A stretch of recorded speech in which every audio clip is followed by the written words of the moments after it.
मोर मुकुट मुरली वाला, हर समय कंठी माला लेकर बैठे रहते हो। कभी कुछ दो पैसे का इंतजाम करो, लड़की के लिए लड़का नहीं देखना।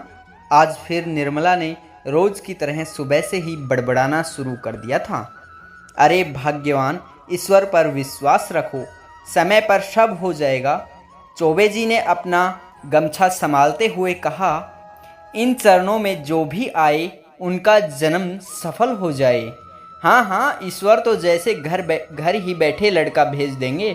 भगवान के पास तो कोई काम है नहीं, सिर्फ आपका ध्यान रखने के अलावा। अरे क्यों पूरा दिन चकचक करती रहती हो? वैसे चौबे जी कभी गुस्सा नहीं होते थे, वो तो बीमारी के चलते नौकरी छोड़ दी थी। अब सब पूरा दिन बस गोपाल जी की सेवा करते और उनके बारे में ही सोचते रहते। निर्मला बोली, जयपुर वाली मौसी बता रही थी उनके रिश्तेदारी में एक लड़का है, पर देखने तो तब जाओगे तब आपकी जेब में 1000-2000 रुपए होंगे। जो 10-20 रुपए बचते हैं उन्हें अपने दोस्तों को उधार दे देते हो। आज तक लौटाए हैं किसी दोस्त ने? पर आज तक कभी किसी चीज़ की कोई कमी हुई है? नहीं ना, आगे भी नहीं होगी ईश्वर की कृपा से। तुम तो मुझे भजन भी नहीं करने देती। भजन ही करना था तो शादी क्यों की? चौबे जी की पत्नी ने बोला, अब क्या वो बैठे बिठाए तुम्हारी लड़की की शादी भी कर जाएंगे? हाँ रहने दो बस। यह लो थैला पकड़ो और जाओ बाजार से रसोई के लिए सामान लेके आओ। और हाँ, जिस लड़के के बारे में मैंने बताया उसके बारे में ज़रा सोचना, परसों जाना है तुम्हें। अब थोड़े बहुत पैसों के लिए हम एफडी तो तुड़वाएंगे नहीं।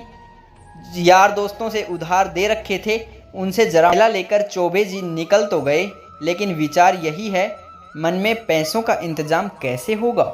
सब्जी लेने से पहले जरा अपने एक दोस्त से अपने पैसों की बात कर ली जाए। जिस दुकान में काम करता है वो भी पास ही है। मोहनलाल ने अपने मित्र को देखा तो गले लगा लिया। अरे चौबे जी, कैसे आना हुआ? कुछ ना भैया, कुछ समस्या आन पड़ी है, पैसों की सख्त ज़रूरत है। अपने ही पैसे चौबे जी ऐसे मांग रहे हैं जैसे उधार मांग रहे हों। देखता हूँ साहब तो बीमार हैं, 4 दिन पहले ही दिल का दौरा पड़ा था, अभी 10 दिन पहले ही विदेश से आए हैं। तो बस ऐसे ही 6 शोरूम हैं उनके पास, पर चलो 1-2 दिन में आएंगे तो मांग करके तुम्हें दे दूंगा। और बताओ बिटिया ठीक है? कैसा चल रहा है उनका योगा क्लास? बढ़िया चल रहा है, सुबह 5 बजे जाती है, पूरा 5000 कमाती है। चौबे जी ने बड़े गर्व से कहा। सर्वगुण संपन्न है हमारी लाली।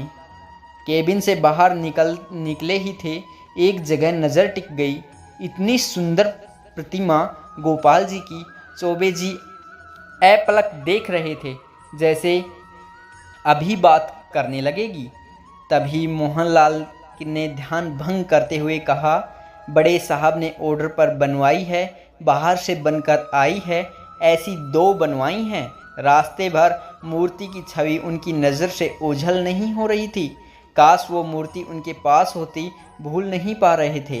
काश अगर उनके पास होती, कैसे दिन भर निहारते रहते, क्या क्या सेवा करते। सोचते सोचते घर कब आ गया पता ही नहीं चला।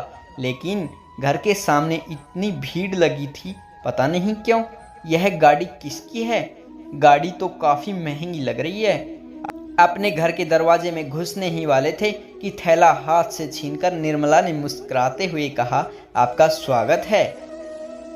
कौन आया है? अंदर सूट बूट लगा के एक आदमी बैठा है। चौबे जी को देखते ही हाथ जोड़कर खड़े हो गए। कहा, राधे राधे चौबे जी, बैठिए, पर क्षमा कीजिए मैं आपको पहचाना नहीं। अरे आप कैसे पहचानोगे, हम पहली बार मिले हैं। उसने बड़ी शालीनता के साथ जवाब दिया। जी कहिए, मैं आपकी क्या सेवा कर सकता हूँ? दरअसल मैं आपसे कुछ मांगने आया हूँ। सीधा सीधा बताइए चौबे जी सोच में पड़ गए थे, जाने वह क्या मांग ले, और इतने बड़े आदमी को मुझसे क्या चाहिए। आज से 4 दिन पहले मैं सुबह की शहर के लिए गया था, लेकिन उस दिन मेरे साथ एक दुर्घटना हुई। अचानक मुझे हार्ट अटैक आया। आसपास कोई नहीं था मदद के लिए, ना मैं कुछ बोल पा रहा था। तभी एक लड़की स्कूटी पर आती हुई दिखाई दी। मुझे सड़क पर पड़े हुए देखकर उसने अपनी स्कूटी रोकी। अकेले वो मुझे उठा नहीं सकती थी, फिर अपनी स्कूटी से दूर दुकान पर जाकर एक आदमी को बुलाकर लाई। उसकी मदद से उसने मुझे अपनी स्कूटी पर बैठाया और मुझे हॉस्पिटल लेकर गई। अगर थोड़ी सी देर हो जाती शायद मेरा अंत निश्चित था, और वो लड़की कोई और नहीं, आपकी बेटी थी। उस आदमी ने हाथ जोड़ते हुए कहा, अगर आप लायक समझते हैं तो मैं अपने बेटे के लिए आपकी बेटी का हाथ मांगता हूँ। और जो अनजान की मदद कर सकती है वो अपने परिवार का कितना ध्यान रखेगी। चौबे जी एकदम जड़ हो गए। वह विश्वास नहीं कर पा रहे थे। हे ईश्वर, क्या यह सब सच में हो रहा है कि मुझे किसी के दरवाजे पर ना जाना पड़े। इस स्थिति से बाहर निकले भी नहीं थे। तभी उन्होंने अपने पास रखे हुए बैग में से एक बॉक्स निकाला, उन्हें देते हुए कहा कि सुगन का एक छोटा सा उपहार है, मना मत करना। चौबे जी ने खोलते हुए देखा, इसमें वही बाल गोपाल की मूर्ति थी जिसे अभी शोरूम में देखकर आए थे, जो आंखों के सामने ओझल नहीं हो रही थी, जिसे देखते ही मन में ये ख्याल आया था कि काश मेरे मंदिर में होती। आज ऊपर वाले ने प्रमाणित कर दिया है कि मुझे उनका जितना ख्याल है उससे कहीं ज़्यादा उन्हें मेरा ख्याल है। चितवन सालत नागर नटकी, लटकन मोर मुकुट की, बिसरत नहीं रात दिन हमको, बिहरन जमुना तट की। जय श्री राधे राधे।